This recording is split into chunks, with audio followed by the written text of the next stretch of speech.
Magandang hapon po. Attorney Rowena Guanzon po sa Usapang Matino.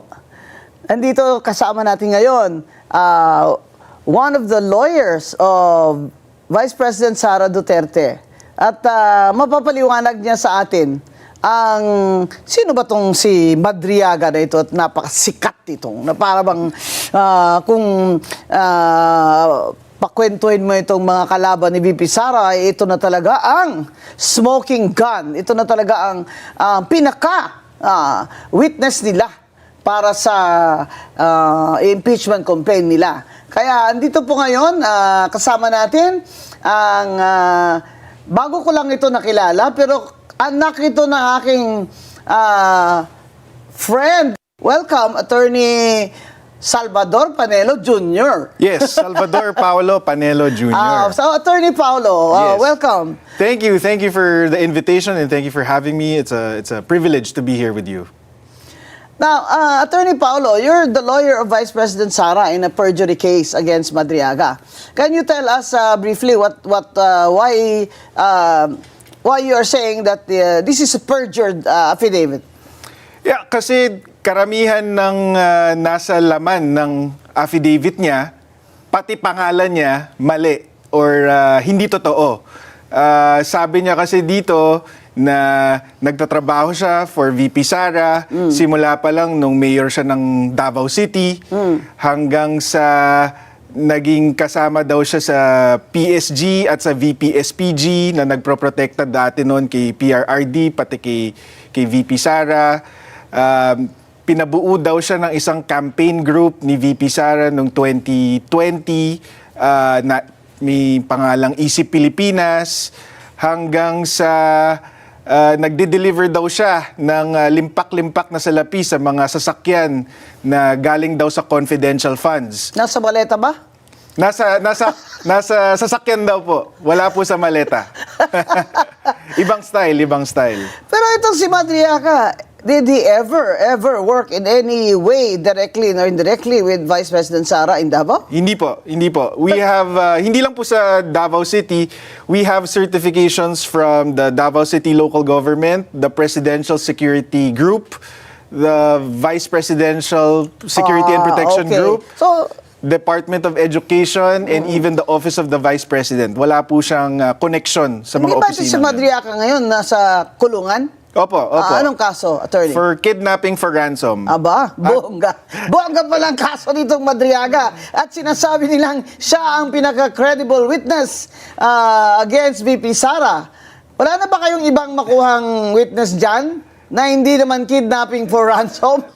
In fact, Attorney Guanzon, sabi nga ng PNP, nung inaresto siya noong 2023, ang description sa kanya is siya ang leader ng Madriaga Kidnap for Ransom Group, which is one of the most dangerous criminal syndicates in recent history. That was the description of the PNP. Wow, and that's in official PNP documents. Well, it was reported. It was reported as coming from the PNP. Oh, yun. Nagtataka ko, yung storya niya, pilit na pilit nilang pinagdidikit na may na inutusan siya. Okay? In behalf of Vice President Sara na magdala daw ng pera. Ano ba itong mga pera na ito, attorney? Ang sinasabi niya, confidential funds daw. Magkano daw? Merong delivery ng 80 million, merong tigta 33 million, merong patang 1 billion. Paano daw niya alam na confidential funds?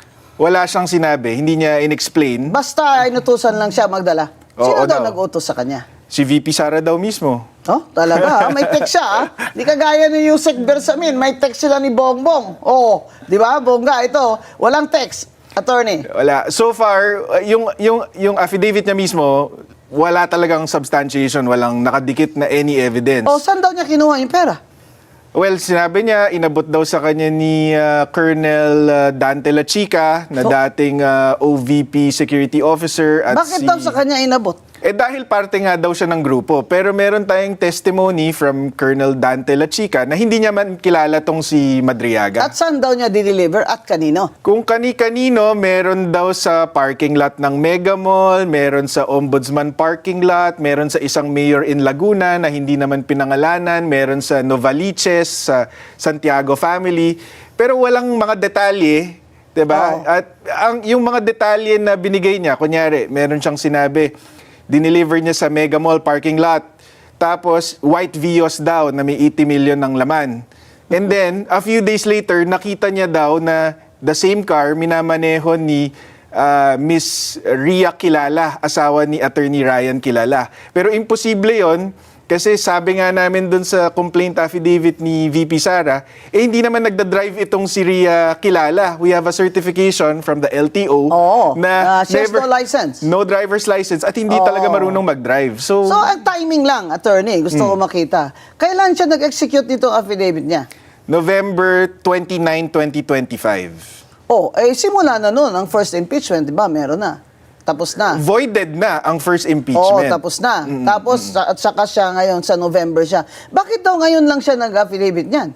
Hindi natin alam, pero ako, ang hinala namin dito is kailangan nilang punuin yung gap nila sa evidence versus VP Sara. So gumawa sila ng ganitong klaseng testimonya, gawa-gawang testimonya ni Madriaga Oo. para meron silang mapakita kung saan napunta yung confidential funds. Dapat ipakita natin itong picture ng Madriaga na ito na yung mga picture ba ng mga akusado pag bago sila or pagkatapos silang maaresto para makita naman ng mga audience natin kung ano itsura nito at bakit napaka-importante niyang tao. So if you were to describe Madriaga, Attorney Paulo, in one word, ano po ang description niyo sa kanya?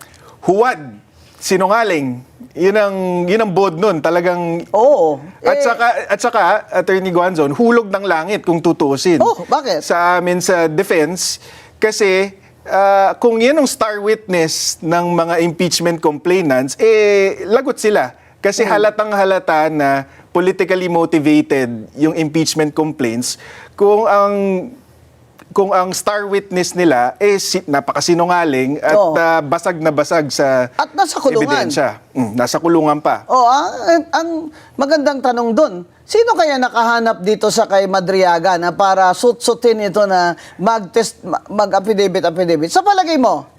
Wala kaming ebidensya dito, Attorney Bing, pero halata sa amin, pag binasa mo yung Madriaga affidavit, na si former Senator Trillanes ang posibleng behind dito kay Madriaga. Bakit? Kasi doon sa Madriaga affidavit, kasama na dito lahat ng greatest hits ni Senator Trillanes versus the Dutertes. Oh. Merong allegation dito na nakakatanggap daw sila ng pogo money. Merong allegation na nakakatanggap sila ng drug money. Sinama niya pa dito yung magnetic lifters, yung customs may drugs. issue. Oh. Tapos pati itong confidential funds. Sa amin, napaka-incredible naman na makahanap ng testigo na may personal knowledge Siya ng ng lahat lahat. ng yon. Bongga. Oh. 10 taon na atang linalako ni Senator Trillanes itong allegations na to. Wala Wala siyang naman witness. siyang matibay na ebidensya. Tapos suddenly, just in time for the impeachment, merong isang Madriaga na alam niya lahat yon. Oo. Diba? Kami nga, Attorney Guanzon, doon sa complaint affidavit ni VP Sara, para lang definitively mapatunayan namin na hindi sila magkakilala, we had to get the testimonies of 7 witnesses. Para lang siguradong each witness is speaking from personal knowledge. So, Okay, na hindi siya kilala. na hindi siya kilala. And imposible yung mga sinasabi niya. Hindi siya, sabi nga nung... Can you give me the names of your 3 witnesses? I have 7. That's former PSG Commander Major General Jose Niembra. And then we have a former PSG Commander Brigadier General Randolph Cabangbang. We have the former VP-SPG Commander Dante Lachica. We have the former DepEd Security Officer Dennis Nolasco. We have Attorney Ryan Kilala. na ito lang talaga yung kaibigan ni Madriaga. Ito yung mukhang connection kay VP Sara, si Attorney Kilala. And then we even have testimony from Miss Ana Magnaye. She's an events organizer that handled the inauguration of VP Sara, just to refute the insinuations na porke may picture si Madriaga with VP Sara during the inauguration. Ay, close na siya. Close na siya. May picture siya. Nakita ko nakabarong siya. Ito ma'am, Oo. doon sa testimony ni Ana Magnaye, pinapakita niya doon na number one, hindi imbitado si Madriaga doon sa inauguration. He was just a last-minute replacement for Attorney Kilala because hindi nga kilala ni VP Sara si Bakit sino ba itong attorney Kilala at pinasubstitute niya yan sa kanya? Doon sa event na yon. Si Attorney Kilala, Associate Dean dati ng San Sebastian, doon nakilala to ni VP Sara. Ba't naman niya kilala itong kidnapper? Because itong si Madriaga, na-convict na to actually before in the early 2000s for another kidnapping, for a Kliyente separate kidnapping. Kliyente ba ni attorney kakilala? Hindi po, pero ang nag-handle po ng appeal niya sa Supreme Court ay yung San Sebastian Legal Aid. I see. So doon niya nakilala itong si Attorney Ryan Kilala. Ano siya, indigent client. Yes. Oh. So na-acquit siya doon, naging malapit siya sa mga staff, faculty ng San Sebastian Law kasama itong si Attorney Kilala. Ginawa siyang parang alalay. Hindi naman. Naging magkaibigan sila. Akala ko Julalay. Kaya naman, ba may event, imbitado ito attorney, hindi siya makarating, siya, parang proxy ko, ganyan. So, ang kwento is, kasi sabi ni Madriaga, inutusan daw siya ni VP Sara na buuin tong campaign group Kailan na daw siya inutusan? 2020 daw po. Nung 2020, nasaan ba siya? Anong trabaho nitong Mukhang Madriagang ang ito? trabaho niya at that time is a parang private security Hirap provider. kasi itong mga kidnapping for ransom Di ba? Bantay sa lakay. Oo, marami sa kanila, kunyari, security agency sila. Sila din pala. Ang kikidnap doon sa mga anak ng mga kliyente nila o boss nila. Kaya, importante yun na ini-explain ni Attorney Panelo kung ano itong background niya at character nitong Madriaga. At nasa kulungan siya ngayon. Kasi, they are proving in the perjury case not only that nagsisinungaling itong si Madriaga, kung hindi, aside from that, na somebody is, he is a puppet and somebody is pulling the strings. Kasi kung titingnan mo, bakit naman si Madriaga bigla na lang susulpot ng ganyan kung wala siya makukuha? Di ba? The fact na nagkikidnapping for ransom siya, he is attracted to money. Di ba? Ano ito? Out of his good conscience, mag-affidavit siya, laban kay VP Sara dahil, siya?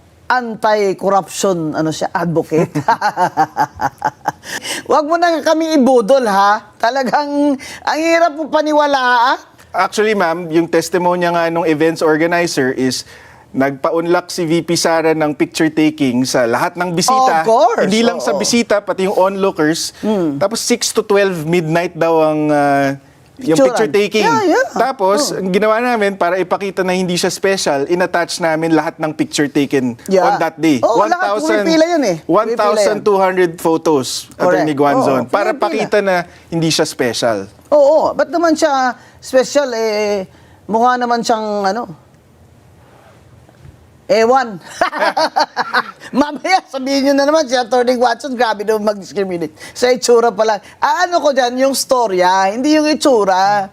Yung storya ba na Vice President Sara will entrust to this Madriaga that she doesn't even know from any planet where he came from, i-entrust sa kanya na, magbuo ka ng ito, ha? Mag-organize ka for me, na ganyan-ganyan. Sino naman maniniwala dyan kay Madriaga kung mag-organize din siya ng mga campaigner? Sabi nga, ma'am, ng witnesses natin na former PSG commanders at itong si VP SPG commander, pag nag-screen sila ng mga tao na may kipag-meeting kay VP Sara, or kay former President Titingnan lang Duterte. criminal records. Hindi nila papalapitin ang tao na may criminal record Oo. gaya ni Madriaga, let alone entrust him with protecting them or Oo. working for them. So, imposible talaga yung sinasabi ni Madriaga. Pero napakalakas ng loob nila na nilagay nila yung affidavit ni Madriaga sa kanilang impeachment complaints. Actually, natutuwa kami. Kasi ma-expose yung impeachment complainants, pati yung mga nagtutulak ng impeachment, na politically motivated, political agenda lang talaga ang habol nila dito. Kasi kung base sa ebidensya, walang kwenta tong si Madriaga. Ito na yata ang pinaka-star witness ngayon ng mga pro-impeachment complainants at supporters, itong Madriaga na ito. Aba, surely you can do better than this. Ngayon, sinabi ng House of Representatives Committee on Justice, nanalo na sila, na may sufficiency in substance ng complaint against VP Sara. So now, attorney, they will go to voting in the House and they must get at least 1/3 para ipadala sa Senate. And the affidavit of Madriaga is one of their exhibits or evidence that they will submit or they have submitted to the Committee on Justice and then all the way to the Senate kung mangyari ito. So you're going to demand in subpoena that you can cross-examine Madriaga? Yeah, it's actually a litigator's dream to cross-examine somebody like Madriaga na napakasinungaling. Kasi alam mong kahit anong isagot niya, mahuhuli mo siya.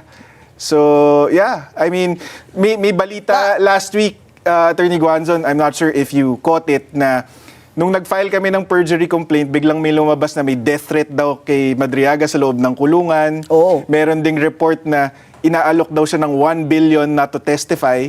Sa amin, walang kinalaman si VP Sara dyan because VP Sara actually wants him to testify. Oo. Bakit? Kasi one, siya lang ang makakaamin na gawa-gawa yung storya niya. Two, siya lang makaka-identify na kung sinong handlers niya, sino nagtulak sa kanya. Tapos kung tindigan naman niya yung testimonya niya, we will shatter his testimony even more. Okay. So, for example, ano pong tanong ninyo kay Madriaga on cross-examination? Pwedeng as simple as paano kayo nagkakilala ni VP Sara? Kasi we all have evidence on, Yeah, on okay. Paano their sila history. nagkakilala? Inassign daw siya ni PRRD kay VP Sara. Yun ang testimonya niya as early as 2016. Sabihin natin, anong pruweba mo? 'Di ba? Kasi we all have the certifications proving that he has no connection And to... he has never been employed by former Yeah. President Duterte. No. Kunyari, try nila i-refute yung 7 witnesses, meron pa kaming mga kasunod dyan. So, wag silang magkakamali. So, magkasunod na mga witnesses daw, whose affidavits you have not yet submitted Hindi pa. in the perjury complaint. Yeah. Hindi pa. Okay. So, what's the status of this perjury complaint now? Well, we just filed last week. Our expectation is papasabpina itong si Ramil Madriaga and will be directed to file a counter affidavit. Saan ba siya sa jail ngayon? Anong jail? BJMP in Taguig. Okay. Yeah. So, madali naman siya sa Pina kasi nandyan lang siya. Aha. Hindi naman siya lilipad puntang Iran di ba? So, I'm sure may maglo-lawyer sa kanya, di ba? Meron na po siyang lawyer ngayon, si Attorney Raymond Palad, I think that's his name. Oh, that sounds familiar. O baka naman itong palad, dito yung mga radio announcer noon, naalala ko. So, is he what, like a POW client? It doesn't seem that way, pero itong comment ko kay Attorney Palad is pati siya, parang naloloko siya ng client niya. Kasi for example, sabi niya, when he discussed this affidavit, sabi niya, binisita daw ni VP Sara si Madriaga Saan? sa kulungan to try to prevent him from testifying. Ano ba yun ang akala niya to sa Vice President? Tanga. Binasag agad to ni Secretary John Vic Remulla mismo. He came out publicly to say, hindi totoo yan, kinausap ko yung warden, ibang tao ang binisita ni VP Sara, the warden was there in their visits at hindi si Madriaga ang alam ko binisita yung niya. binisit niya na iba. Ano yun? Talagang binisit niya yun. In fact, she said that Yeah. she visited him. Yeah. Hindi grabe naman. Grabe naman itong ambisyon mo, Madriaga. Nabibisitahin ka pa ni Vice President Sara. Baka mag-ambisyon ka dyan, nabibisitahin ka ni Attorney Guanzon. Para talaga tuluyan na yung ano mo, yung imagination mo ba? You can let your imagination run wild. So, ang ano natin, attorney expectation is he will file his reply answer his Counter affidavit. affidavit. Yes. And then, do you still plan to file your reply affidavit for the Vice President? Yes. Yeah. If he stands by his testimony, ang gusto namin actually, Attorney Guanzon, meron siyang mga allegations kasi na walang detalye. Yun. Sa Pa- cross-examination, palibhasa- specify yun. palibhasa- ng lawyer for the complainant. Palibhasa, nagsisinungaling siya, hindi siya makaprovide ng detail. So, ang Correct. gusto namin, mag-provide siya ng detail para mas lalo naming mabasag yung testimonya niya. You can do that on, you can do that on cross. Yeah. So you filed it in what prosecutor's office? Tagig, because that's where the affidavit was executed. Yeah. Was notarized? Yes, notarized. Yes. And the notary public was a POW lawyer, a lawyer of the Bureau of Jail? I understand that this notary public was engaged by Attorney Palad. I think I saw an interview of him saying that. So dinala ng abogado niya. Opo. Oo. So, well, everybody's entitled to a lawyer, mga kaibigan. In fact, sa inyong ating constitutional right to due process, kailangan naman talaga may due process at lalo na sa criminal cases, ay kailangan talagang may abogado sila. Di ba? Sa mag-confession ka nga, kailangan in the presence pa of a lawyer. Di ba? Of your choice na ikaw pang pumili. Di ba? Pag ikaw ay inaaresto, kailangan basahan ka ng yung mga karapatan which they call the Miranda rights. So, ganyan ang mga kaso, kailangan may due process, di ba? Yung due process na yan, very important yan kasi yung first impeachment na case nila kay VP Sara, sinabi ng Supreme Court na ang due process ay sa lahat ng step, dapat present yan. At in the case of the impeachment complaint, the first one versus VP Sara, ay na-violate yon ng House of Representatives. Kaya naman ngayon, makikita niyo mga kaibigan, masyado ng OA si Congresswoman Luistro. Hire the hands! Hire your hands! Hire your hands! So, masyado ng OA just to show the public and the Supreme Court na may due process talaga dito.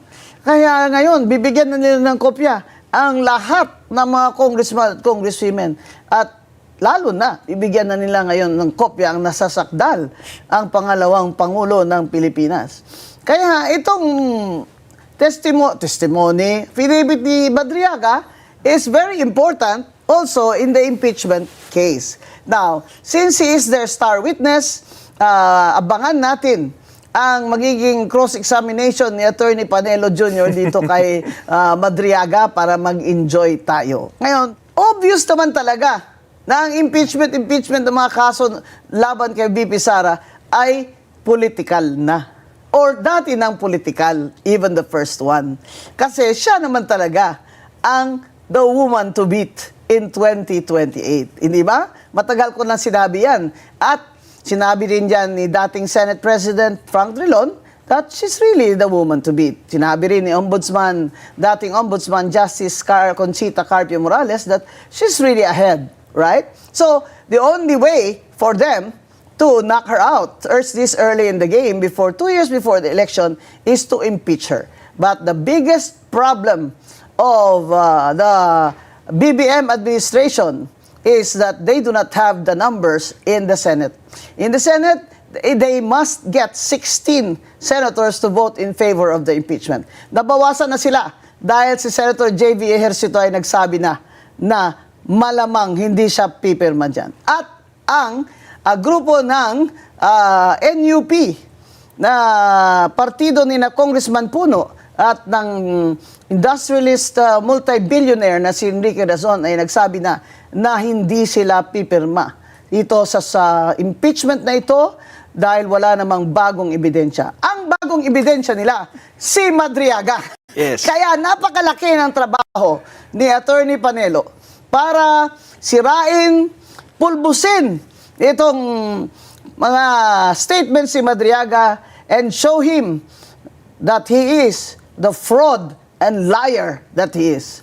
So, ladies and gentlemen, friends, please, abangan ninyo mga susunod na kabanata dito sa Usapang Matino para ma-update tayo ni Attorney Panelo Jr. sa kasong ito. At good luck, Attorney Paulo Panelo. Thank you. It's good luck to you. importanteng trabaho, sabi mo nga, pero hindi siya mahirap, ma'am. Kasi Oh, very napakasinungaling, napakadaling basagin. Very good. So, we wish you luck. And Thank you.